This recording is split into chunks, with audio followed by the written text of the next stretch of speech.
Para nos falar sobre a responsabilidade social e a aposta em projetos em prol da comunidade, temos hoje no nosso estúdio, no nosso novo estúdio, Sérgio Figueiredo, administrador delegado da Fundação EDP. Foi jornalista durante vários anos, recebeu vários prémios e hoje está à frente daquela que se assume como a maior fundação corporativa portuguesa atual. Bem-vindo, Sérgio. Olá. Olá. A Fundação EDP surgiu como um braço responsável pela responsabilidade social da EDP. Porquê trabalhar nessa área? Obrigado pelo convite. É mais uma interface do que um braço. Sim. Porque nós não achamos que a Fundação tenha que ser uma coisa à parte da realidade empresarial. É uma forma diferente, mais profunda, mais humana, que a empresa encontrou de se profissionalizar nessa relação humana com as pessoas que fazem o negócio. Sim. Na verdade, as empresas, quando investem na sociedade e na cultura, têm que fazer a si próprias a pergunta que fazem quando investem no negócio convencional. Porquê é que o estão a fazer? Qual é a razão que o fazem? Qual é o objetivo, o sentido estratégico? Porque um euro na área social não é diferente do euro que é investido num parque eólico ou numa linha de transmissão de eletricidade. E as empresas têm um papel muito importante nas dinâmicas sociais, que vai muito para além daquela função clássica e importante que as empresas têm, que é gerar riqueza para a humanidade. Não houve até hoje nenhuma invenção melhor que a empresa para se criar empregos, pagar salários, remunerar os acionistas, prestar serviços e, no fim, ainda dar lucro. E desse lucro pagar ao Estado, para o Estado, com esse dinheiro, depois fazer a redistribuição social e promover a cultura. Só que isto já não chega.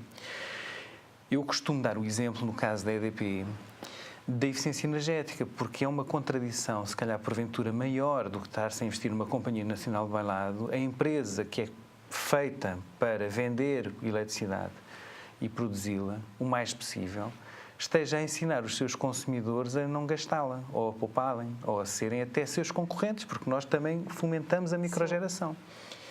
E a resposta a essa pergunta, porquê é que a EDP investe para vender menos? É porque não tem opção. Porque não define o futuro da eficiência energética no planeta.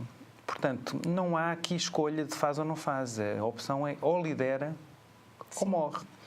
E é aí que nós posicionamos os investimentos sociais.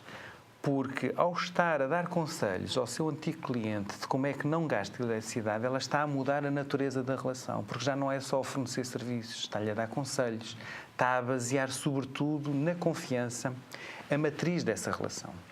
E aí entra a área social e entra o investimento na cultura e na ciência, e já é uma opção que cada empresa faz, que é como é que eu sou parceiro desta pessoa, que é fundamental para o meu negócio, sim, ajudando a resolver os problemas que essa pessoa, essa comunidade, essa sociedade, esse país têm no dia-a-dia. E a empresa tem grandes trunfos que o Estado não tem, que a sociedade civil não tem, que é a sua capacidade de organização e de inovação, porque uma empresa que não inova, por definição, morre. E o que nós estamos a falar é centrar processos de inovação em pessoas, em relações sociais, em respostas sociais a problemas sociais e capacidade de gerir isso. E é por isso que eu acho que faz todo o sentido.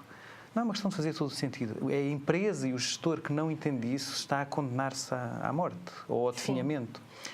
Há uma frase que eu costumo dizer quando se fala destas coisas que gera um grande impacto, porque é uma espécie de buzzword, que é: não há empresas de sucesso em contextos que se degradam, em sociedades que definham. Claro.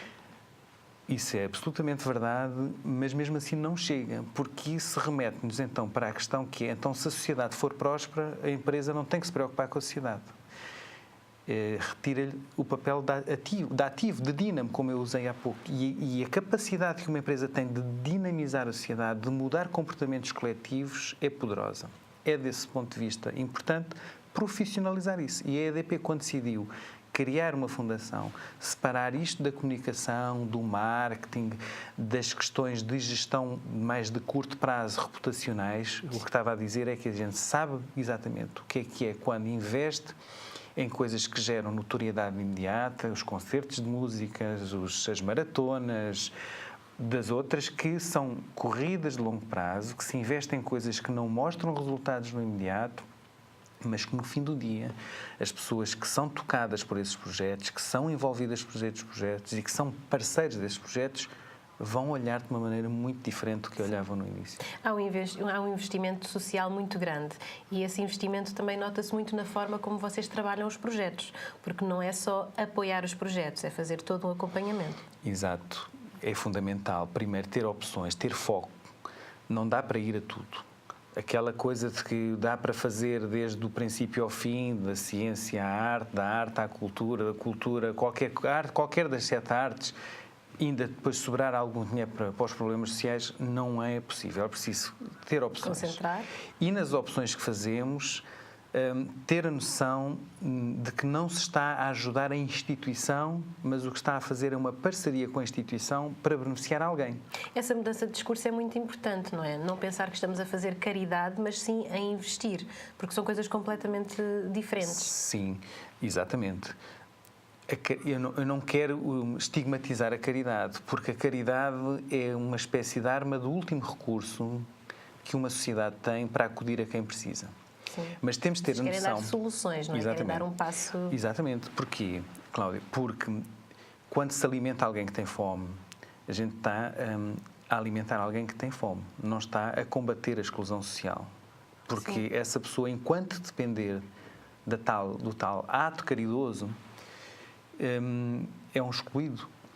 E as sociedades não nascem de duas maneiras, que é uns que são os afortunados e outros que estão condenados a ser excluídos porque nasceram excluídos. Não é assim.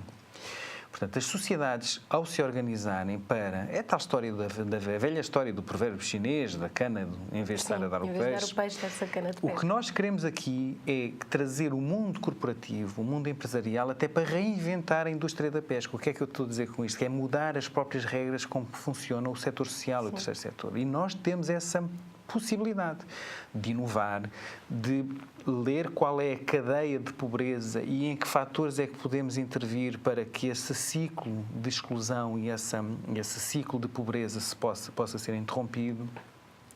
Fazê-lo de maneira diferente, ou seja, trazer as novas soluções para velhos problemas do desenvolvimento humano, e isso é inovação social. A inovação social não é apenas uma nova forma de chamar responsabilidade social porque está a ficar gasto. Não. Sim.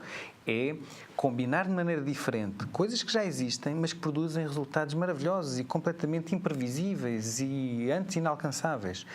E isso acho que é distintivo daquilo que estamos a fazer. Não gosto muito de falar em causa própria, mas se há alguma coisa nós podemos dizer em relação à Fundação EDP, não é só que é maior, como tu referias, e de facto é o nosso orçamento. Temos recursos que equivalem a 4 vezes a segunda maior fundação corporativa em Portugal, mas não chega. Não chega. Não é uma questão de dinheiro. Eu mesmo, com os 14 milhões de euros que tenho para gerir todos os anos, se me limitasse a replicar as práticas, por exemplo, convencionais e clássicas que o Estado tem para pôr IPSS a funcionar no setor social... A fonte esgotável. Em menos de uma semana. Pois. Portanto, não era aí que eu fazia a diferença.